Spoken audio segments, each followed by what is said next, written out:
New Zealand sits on top of the remains of a giant volcanic plume. We know that one of the last super eruptions on the Earth happened in the Plateau volcano of the North Island of New Zealand 27,000 years ago, and anthropologists estimate that only 2,000 human couples remained after that nearly extinction level event from that super eruption.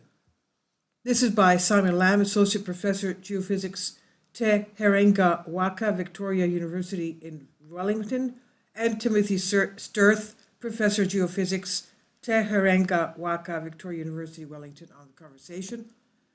Back in the 1970s, scientists came up with a revolutionary idea about how Earth's deep interior works. They proposed it slowly churning like a lava lamp, with buoyant blobs arising as plumes of hot mantle rock from near Earth's core, where rocks are so hot they move like a fluid.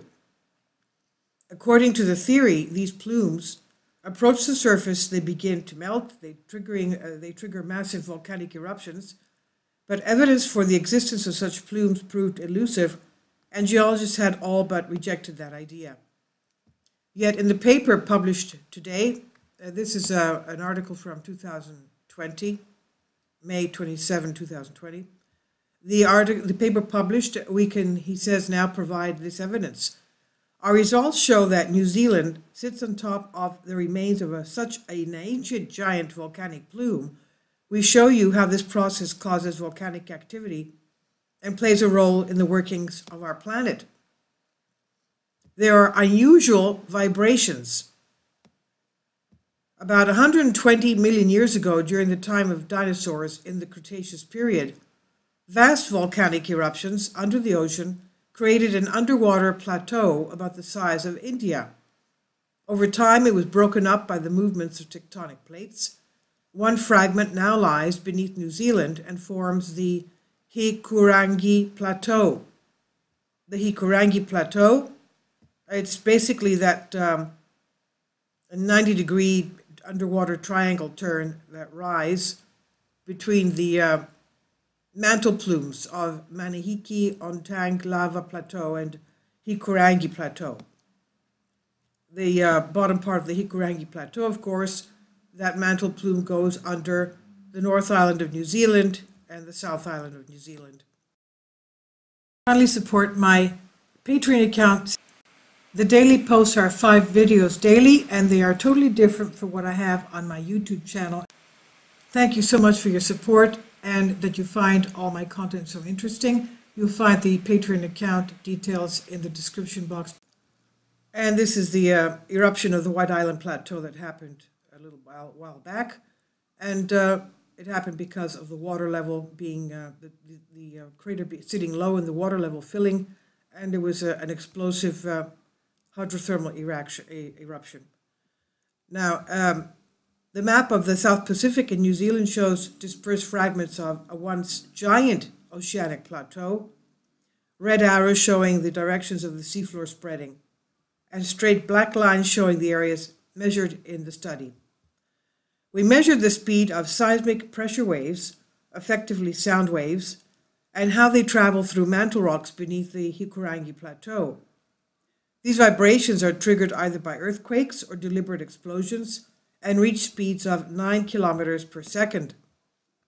It's well known these waves, known as P waves, travel in the uppermost mantle of the Earth at a remarkable constant speed, around 8.1 kilometers per second. That's about 30,000 kilometers an hour.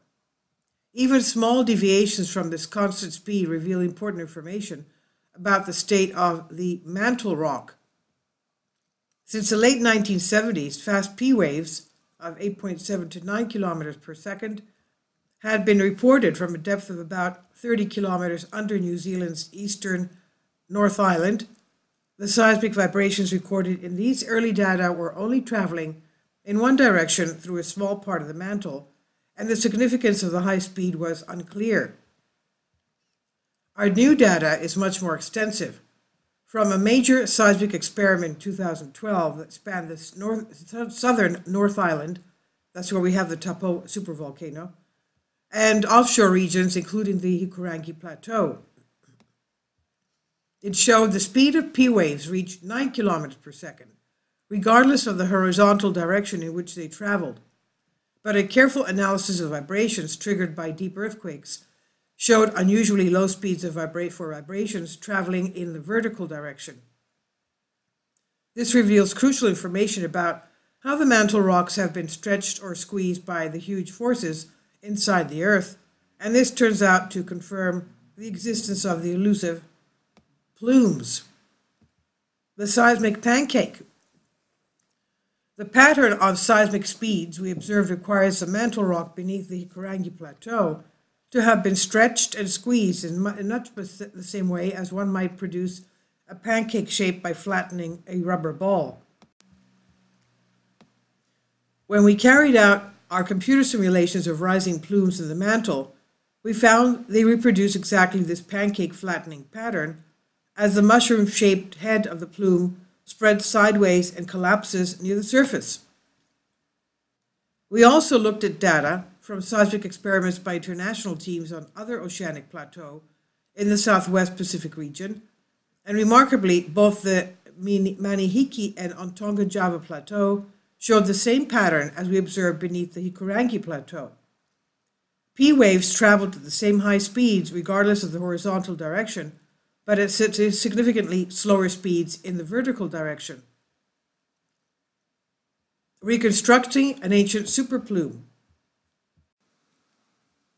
So the ancient superplume of the supervolcano, a major oceanic plateau of the southwest Pacific, are now dispersed, and we know how they once fitted together about 120 million years ago. They formed a region underlain by a thick layer of volcanic rock thousands of kilometers across.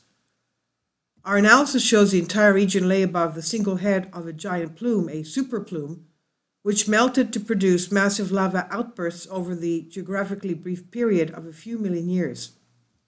Siberia is the only other place on Earth where this pattern of P-wave speeds has been observed in the upper mantle, and it turns out this was also the scene of widespread volcanic eruptions about 250 million years ago, thought to be caused by the rise of a superplume. We're talking about the Siberia traps that they were erupting for thousands of years. Supervolcano plumes that were erupting for thousands of years. Can you imagine? Now, this volcanic activity may have changed Earth's climate and triggered a mass extinction that affected the evolution of life. New Zealand and some scattered islands in the southwest Pacific are perched on the remains of what was once an immensely powerful geological force. We don't know whether this process is still ongoing today, but our new seismic technique for finding these superplumes remnants may help us discover more superplumes, providing further insight into the many connections between the deep interior of our planet and what happens at the surface. So this is by Simon Lamb, Timothy Stearns, professors at Te Herenga Waka, Victoria University of Wellington in New Zealand, on the conversation Creative Commons. This is just one more area of we can imagine what had happened at that time. Please leave your comments, and thank you for your support.